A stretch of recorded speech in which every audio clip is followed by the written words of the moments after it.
Welcome back to my channel. কেমন আছো তোমরা? নিশ্চয়ই তোমরা খুব ভালো আছো। তো আমরাও ভালো আছি। তো বন্ধুরা, আজ আমি তোমাদেরকে কয়েকটা টিপস বলবো, যেগুলো আমি আমার শাশুড়ি আর মার কাছ থেকে শিখেছি। আর আমার 22 বছর বিয়ে হলো, যেগুলো আমি নিয়মগুলো মেনে চলি আজও।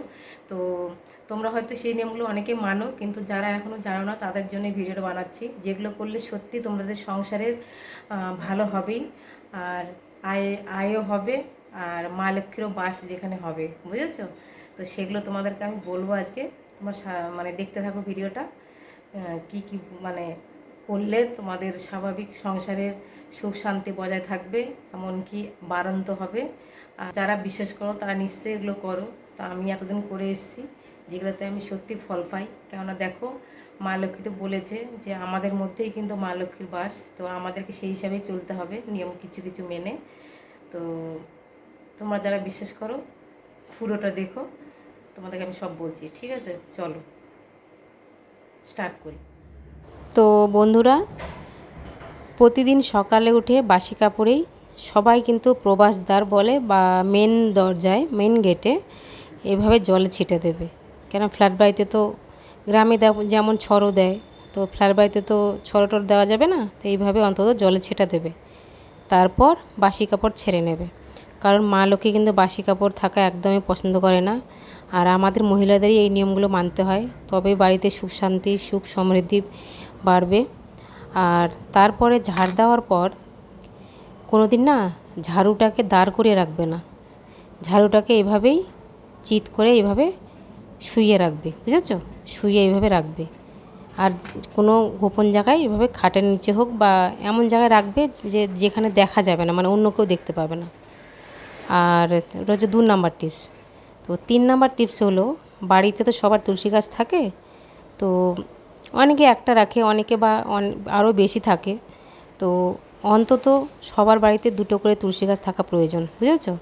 কারণ 2টো তুলসী গাছ থাকা খুব ভালো, বাস্তুমতেও তো ভালো, মানে বাড়ির সুখ সমৃদ্ধির জন্যও ভালো, আর মা লক্ষ্মী খুশি থাকেন। তুলসী মানেই তো মা লক্ষ্মী। তো আমার তো এক্সট্রা রয়েছে, আমি সবসময় 2টো রাখি। আর আমি এগুলো কেন বলছি তোমাদের জানো? এগুলো করি বলে আমি অনেক ফল পেয়েছি। আমি ধীরে ধীরে বুঝতে পারছি, এগুলো কিন্তু একদিনে তোমরা বুঝবে না। কন্টিনিউ করতে থাকো কিছু কিছু নিয়ম, তাহলে দেখবে সব ধীরে ধীরে তোমাদের যত সমস্যা আছে না, নিজেই বুঝতে পারবে যে আমার সাথে কি হচ্ছে। ধীরে ধীরে সব অনুভব করবে। আরও একটা সবচেয়ে মেন হচ্ছে, যেটা হচ্ছে তোমার 4 নম্বর টিপস, 3 কি 4 যাই হোক, সরি। বাড়িতে কিন্তু অশান্তি যেই বাড়িতে বেশি হয়, ঝগড়াঝাঁটি, সেখানেও কিন্তু মা লক্ষ্মী একটু ক্ষেপে যান, মা লক্ষ্মী একটু অভিমান করেন। তো যতটা পারবে কম অশান্তি করবে। আর জানি সবাই ইচ্ছে করে তো করে না, হয়ে যায়, কিন্তু দেখবে কিছু কিছু নিয়ম মহিলারা যদি এগুলো করে না কষ্ট করেও, তাহলে সব মানে সমস্যা তোমার ধীরে ধীরে বন্ধ হয়ে যাবে। মানে ঝগড়াটাও দেখবে ধীরে ধীরে বন্ধ হয়ে যাবে, বুঝেছো? তো যতটা পারবে সবাইকে ওইভাবে মানে ঝগড়াঝাটি কম করানোর চেষ্টা করবে, বাড়িতে বিশেষ করে। আর তোমার হচ্ছে 5 নম্বর টিপস হলো, যখন আমরা রান্না করি, রান্না করতে করতে কোনো কিছু কষাতে কষাতে দেখবে আমাদের খুন্তির মধ্যে বা হাতার মধ্যে ওই সবজিগুলো আটকে যায় না, আর আমরা ওগুলো কী করি, কড়াইয়ের মধ্যে আছাড় মেরে মেরে মানে ওগুলো ফেলার চেষ্টা করি কড়াইয়ের মধ্যে। তো ওটা খুব আওয়াজ হয় খুন্তিতে, স্বাভাবিক। তো সে আওয়াজে কিন্তু মা লক্ষ্মী পছন্দ করে না, বুঝেছো? তো সে আওয়াজটা করো না, ওইভাবে ঝাঁকি মেরে যেটুকু পড়বে বাকিটা এমনি টেনে নেবে কড়াইয়ে। কেননা যত আওয়াজ কম করবে তত ভালো। তো চেষ্টা করো, একবারে তো হবে না, ধীরে ধীরে অভ্যেসে পরিণত হয়ে যাবে করতে করতে। তো আমি কিন্তু এরকম করে জানো বন্ধুরা অনেক ফল পেয়েছি, যেটা তোমরা যদি করো, একদিন তো পাবে না, বারবার বলছি, কিছুদিন করার পর নিশ্চয়ই তোমরা বুঝতে পারবে যে তোমাদের সাথে কি হচ্ছে। আর বাকিটা আমি অন্যদিন বলবো যে আমি কি ফল পেয়েছি, কি হয়েছে আমার সঙ্গে।